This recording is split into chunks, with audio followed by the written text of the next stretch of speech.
अस्सलाम वालेकुम everyone, welcome to my channel Ane kitchen routine. आज मेरे किचन में बन रहे हैं बहुत ही डिलीशियस स्टेक। बहुत ही इजी और सिंपल रेसिपी मैं आपके साथ शेयर करूंगी। सारे इंग्रेडिएंट्स आपको अपने घर में मिल जाएंगे और बहुत आसानी से आप ये स्टेक की रेसिपी अपने घर पे बना सकते हैं। सबसे पहले यहाँ पर अंडरकट बीफ लेना है। इस तरह से जो है वो स्टेक के स्लाइसेस होंगे। इतने थिन और इतने साइज़ के आप स्लाइसेस रख सकते हैं, या अगर आप ख़ुद कटिंग कर रहे हैं तो इस तरह से कटिंग करें। आप कटिंग करवा रहे हैं तो इस तरह से आप स्टेक के स्लाइसेस ले लें। अच्छा, सबसे पहले हम स्टेक की मैरिनेशन के लिए सॉस रेडी करेंगे। उसके लिए हमें चाहिए 2 खाने के चमचे भर के सोया सॉस और 1 खाने का चमचा जाएगा इसमें सिरका। यहाँ पे मैं मैरिनेशन के लिए जो सॉस रेडी कर रही हूँ वो 2 स्टेक के हिसाब से कर रही हूँ। अगर आप 4 या 6 बना रहे हैं तो आप उसी तरह से क्वांटिटी डबल करते जाएंगे। यहाँ पे मैंने 1 टीस्पून पिसी काली मिर्चें ली हैं और 1 टीस्पून यहाँ पे मैं अदरक का पाउडर शामिल कर रही हूँ। यहाँ पे मेरे पास पिसा हुआ अदरक नहीं था तो मैंने अदरक का पाउडर शामिल कर दिया, और 1 टीस्पून ही मैं पिसा हुआ लहसुन शामिल कर रही हूँ। अच्छा, अगर आपके पास लहसुन अदरक पिसा हुआ है तो आप 1 टीस्पून अदरक लहसुन का पेस्ट शामिल कर दें। अगर पेस्ट अवेलेबल नहीं है तो मेरी तरह अदरक का पाउडर शामिल कर दें और लहसुन का भी पाउडर शामिल कर सकते हैं, कोई हर्ज नहीं है। यहाँ पे मैंने पिंक हिमालयन सॉल्ट 1 टीस्पून शामिल किया है। आप चाहें तो नॉर्मल सॉल्ट शामिल कर सकते हैं। 1 टीस्पून भर के पिसी लाल मिर्चें जाएंगी। और अब इसमें मैं मीट टेंडराइज़र पाउडर शामिल करूँगी। शान का मीट टेंडराइज़र बहुत अच्छा है, बहुत अच्छे से गोश्त को गला देता है।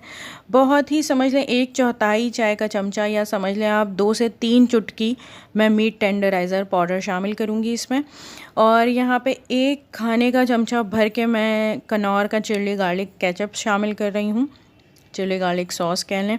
तो ये इसमें गया है अभी तक। और अब मैं इसमें ये थोड़ा सा बस मैंने धनिया पुदीना लिया है, बिल्कुल थोड़ा सा ही है। जब धनिया पुदीना को पीसा तो वो तकरीबन 1 खाने का चमचा बना। तो अंदाज़न 1 खाने का चमचा पिसा हुआ हरा धनिया और पुदीना इस मैरिनेशन के पेस्ट में शामिल कर रही हूँ मैं। अच्छा, अब इसमें मैं थोड़ा सा शहद शामिल करूँगी। समझ लें 1 टीस्पून भर के मैं शहद का शामिल कर रही हूँ। अब यहाँ पे मैरिनेशन सॉस बिल्कुल रेडी है। इसमें सिर्फ 2 इंग्रेडिएंट्स और जाएंगे। 2 खाने के चमचे आप सरसों का तेल शामिल कर सकते हैं और 2 खाने के चमचे आप नॉर्मल कुकिंग ऑयल जो आप यूज़ करते हैं वो शामिल कर सकते हैं। मैंने अभी शामिल नहीं किया, मैं आगे जाके शामिल करूँगी क्योंकि अभी शामिल करना मैं भूल गई थी। तो अब जो है, अब हम जाएंगे मीट स्लाइसेस की तरफ। जो हमने स्टेक बीफ के जो अंडरकट हमने मीट स्लाइस लिए हैं उनको हम हैमर से उसको थोड़ा सा स्मैश करेंगे ताकि वो साइज़ में थोड़े बड़े हो जाएं। इससे ये होगा कि स्टेक का जो मीट का जो स्लाइस है वो अच्छे से और जल्दी गल जाएगा अगर आप इसको इस तरह से कर लेंगे। और इससे जो है वो स्टेक का एक बहुत अच्छी शक्ल निकल कर आती है। यहाँ पर अगर आपके पास हैमर है तो आप हैमर से कर लें, हैमर नहीं है तो इस तरह से ये मैंने बेलन लिया है और इसको मैं कटिंग बोर्ड पे रख के इस तरह से मैंने इसको, बहुत ज़्यादा ज़ोर से नहीं मारना आपने, इतनी ज़ोर से मारना है कि ये अच्छे से प्रेस हो जाए। अच्छा, यहाँ पर जो ये एक्स्ट्रा आपको मीट का स्लाइस नज़र आ रहा है ये मैं कटिंग कर रही हूँ। मैंने पहले कटिंग नहीं किया था क्योंकि जब इसको हैमर से बीट किया तो ये साइज़ में इंक्रीज़ हो गया।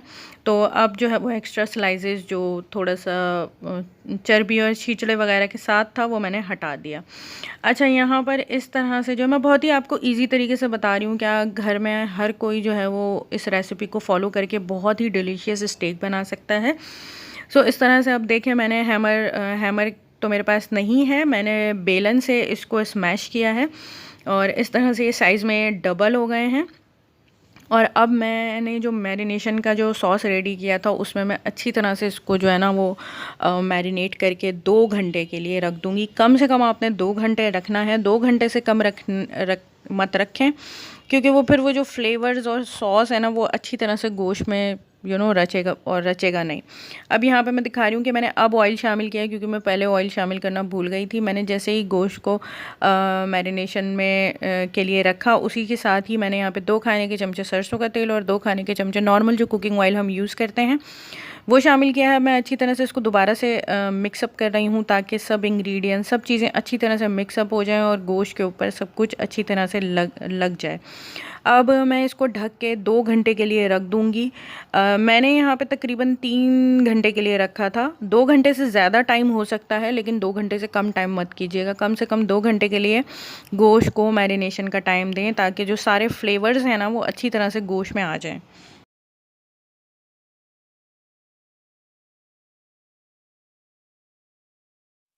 सो अब यहाँ पे मैं स्टेक के लिए सॉस रेडी कर रही हूँ। तकरीबन एक मीडियम साइज़ की मैंने प्याज ली है और उसको मैंने थोड़े से ऑयल में लाइट ब्राउन किया है, और जैसे ही वो लाइट ब्राउन हुई मैंने तकरीबन हाफ़ कप के करीब इसमें पानी शामिल कर दिया है। अब उस पैन को हम रख देंगे साइड पे, और यहाँ पर मैंने जो है वो 4 खाने के चमचे मैदा लिया है। उसमें तकरीबन मैंने आधा कप पानी शामिल किया है और थोड़ा सा मैं कुकिंग ऑयल शामिल करूँगी। समझ लें 2 खाने के चमचे मैंने कुकिंग ऑयल शामिल किया है, और इसको मैं थोड़ी देर भूनूंगी ताकि मैदे का जो कच्चापन है ना वो ख़त्म हो जाए। बस थोड़ी देर आपने भूनना है ताकि मैदे का कच्चापन ख़त्म हो जाए। इसको भी हम एक साइड पे रख देंगे।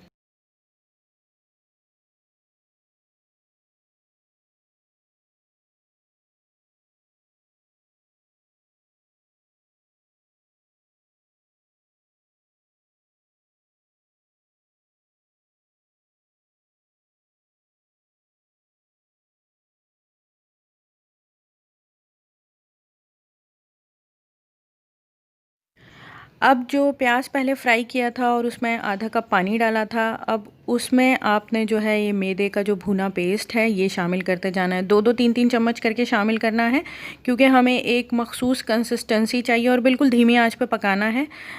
ये देखेंगे आपके ना ये जो लिक्विड है प्याज का और मैदे का, ये इस तरह से ना गाढ़ा होने लग जाएगा। सो बस अब यहाँ पर आपने आंच बिल्कुल धीमी कर देनी है, और अब आपने इस सॉस में बाकी के इंग्रेडिएंट्स शामिल करने हैं। आप देख सकते होंगे इस तरह से मैंने इसकी थिकनेस रखी है। प्याज और मैदे का जो हमने पेस्ट तैयार किया है उसमें जो इंग्रेडिएंट्स जाएंगे वो ये हैं। 2 खाने का चमचा भर के केचप है, 1 खाने का चमचा भर के शहद है। यहाँ पे मैंने कनौर क्यूब्स ली है। 1 कनौर क्यूब में 2 पीसेस होते हैं, 2 का मैंने ये 4th पार्ट लिया है, ठीक है। मतलब 1 कनौर क्यूब को मैंने आधा कर लिया है, ठीक है। उसके बाद 1 टीस्पून कुटी हुई लाल मिर्चें हैं, 1 टीस्पून पिसी हुई काली मिर्चें हैं, 1 टीस्पून इसमें थाइम है। थाइम हम कहते हैं कसूरी मेथी को, जो सूखी मेथी होती है। और यहाँ पे 2 चुटकी समझ लें अजवाइन है, ठीक है। सिर्फ 2 चुटकी आपने जो है ना पिसी हुई अजवाइन लेनी है। यहाँ पे तकरीबन 2 खाने के चमचे भर के बेबी कॉर्न हैं और 2 खाने के चमचे भर के ऑलिव्स हैं।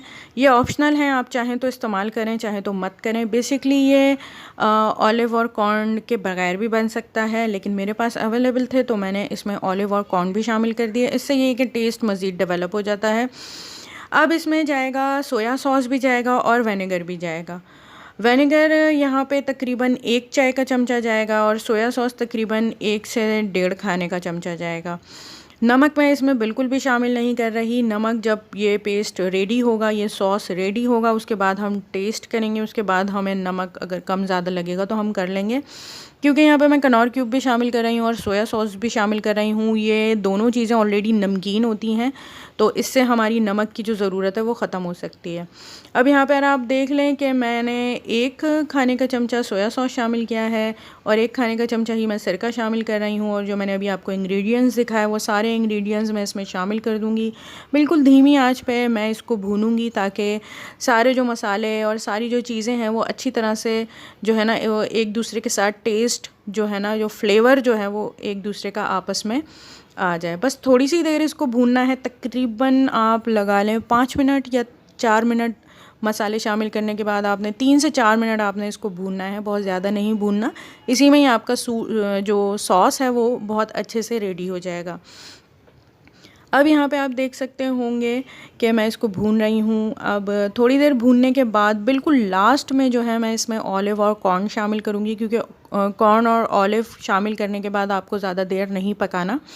वो जो सॉस की ऑलरेडी हीट होगी वो उसी में ही अच्छे से पक जाएंगे, कह लें आप कि अच्छे से जो है वो टेस्ट उनका बन जाएगा।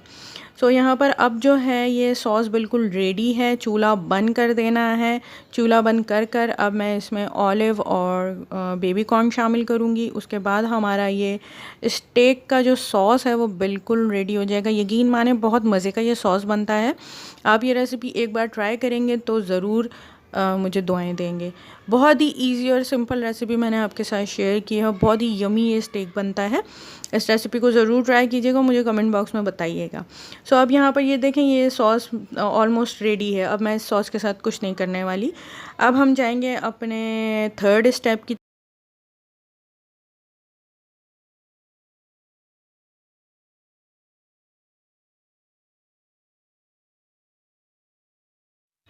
यहाँ पे वेजिटेबल्स में आपकी मर्ज़ी है, आपके पास वैरायटी ऑफ वेजिटेबल्स हैं, आप जो चाहें वेजिटेबल्स ले सकते हैं जो आप सैलड में यूज़ कर सकते हो। सो यहाँ पर मैं जो चीज़ें यूज़ कर रही हूँ वो मैंने यहाँ पे 2 अदद बड़े साइज़ के बॉयल आलू लिए हैं। आपकी अपनी चॉइस पर है, अगर आपको ज़्यादा वेजिटेबल्स पसंद हैं स्टेक के साथ आप ले सकते हैं। अगर आपको राइस पसंद है या फ्राइज़ पसंद है तो आप फ्राइड राइस भी बना सकते हैं स्टेक के साथ। आप फ्रेंच फ्राइज़ भी बना सकते हैं स्टेक के साथ। बट आई रियली लाइक ये वाली हल्की सी ना बॉइल्ड और हल्की सी शैलो फ्राई होती हैं ये वेजिटेबल्स, लेकिन बहुत ही डिलीशियस लगती हैं। ये मेरी अपनी पर्सनल चॉइस है कि मुझे स्टेक के साथ वेजिटेबल्स पसंद है। अच्छा, यहाँ पर मैंने आलूओं को ऑलरेडी बॉईल कर लिया था, छिलका समेत मैंने आलू को बॉईल किया है। तो आप भी अगर स्टेक बनाएं और उसके लिए वेजिटेबल्स बनाएं तो छिलके समेत आप आलूओं को बॉईल कर लें। और मैंने वेजिटेबल्स में यहाँ पर गाजर ली है, शिमला मिर्च ली है और बंद गोभी ली है और खीरा लिया है। आपके पास बहुत सारी वैरायटी है, आप ब्रोकली ले सकते हैं, आप जो ककड़ी होती है वो ले सकते हैं, आप इसमें इवन पाइनएप्पल्स भी ऐड कर सकते हैं।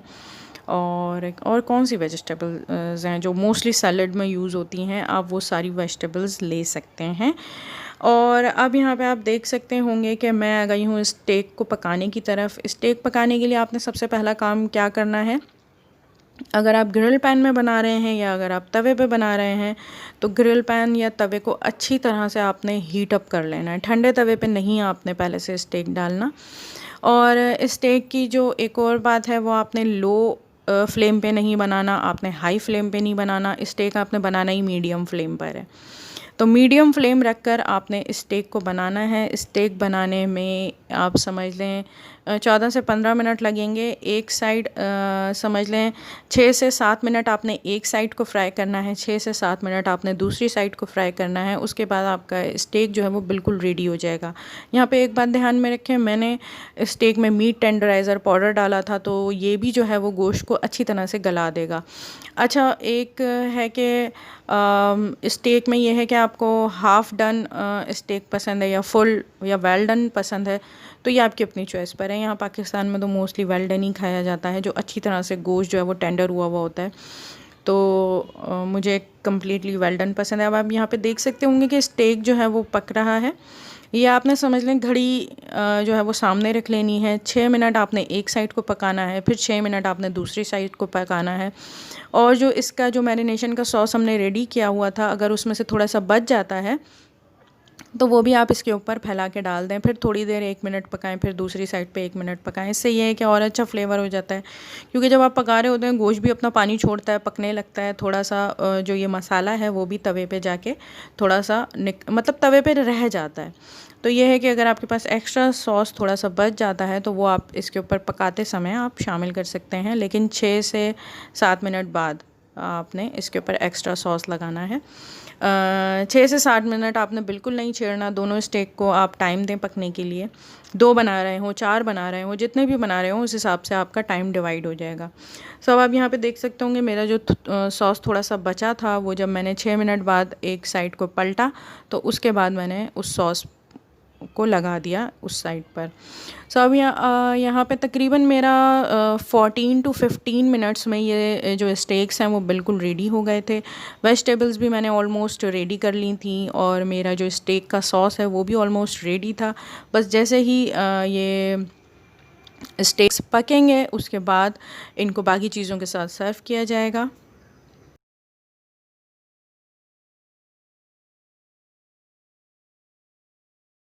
यहाँ पे स्टेक्स बिल्कुल रेडी हैं। तो आप थोड़ा सा गोश्त को खा के चेक भी कर सकते हैं कि आपके मतलब का गल गया है या नहीं। अगर आपको लगे कि थोड़ा सा और पकना चाहिए तो आप पका सकते हैं। और यहाँ पे अब मैं आ गई हूँ वेजिटेबल्स की तरफ। वेजिटेबल्स को रेडी करेंगे। वेजिटेबल्स जो मैंने कटिंग की थी वो मैंने एक पैन में 1 से 2 खाने के चमचे ऑयल डाला है और अब मैं वेजिटेबल्स को शैलो फ्राई करूँगी। साथ ही मैंने इसमें 1 टीस्पून भर के काली मिर्चें डाली हैं, पिसी काली मिर्चें, और 1 टीस्पून भर के मैंने यहाँ पे थाइम इस्तेमाल की है, जिसे कसूरी मेथी कहते हैं। अब थोड़ी देर जो है मैं सब्जियों को शैलो फ्राई करूँगी।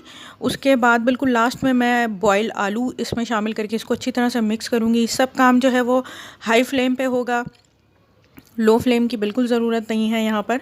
और तकरीबन 2 minute, I think maximum 2 minute में आपकी वेजिटेबल्स डन हो जाएंगी। और यहाँ पर अब असेंबलिंग का टाइम है। स्टेक के पीसेस मैंने यहाँ पे प्लेट्स में निकाल लिए हैं। अब मैं स्टेक के ऊपर सॉस डालूँगी। सॉस के साथ ही मैं साइड पे जो है वो वेजिटेबल्स डालूँगी। और यहाँ पे बहुत ही यमी, बहुत ही डिलीशियस स्टेक्स जो हैं वो रेडी हैं। आप देख सकते होंगे बहुत ही सिंपल इंग्रेडिएंट्स के साथ बनाया है और बहुत ही डिलीशियस ये स्टेक बने हैं। आप ये रेसिपी ट्राई करें तो ज़रूर बताइएगा कि आपको ये रेसिपी कैसी लगी। आई होप कि आपको रेसिपी पसंद आई होगी। वीडियो को लाइक कीजिएगा, शेयर भी कर दें। ये मैं आपसे नेक्स्ट वीडियो में नेक्स्ट रेसिपी के साथ, तब तक के लिए टेक केयर, अल्लाह हाफिज़, बाय बाय।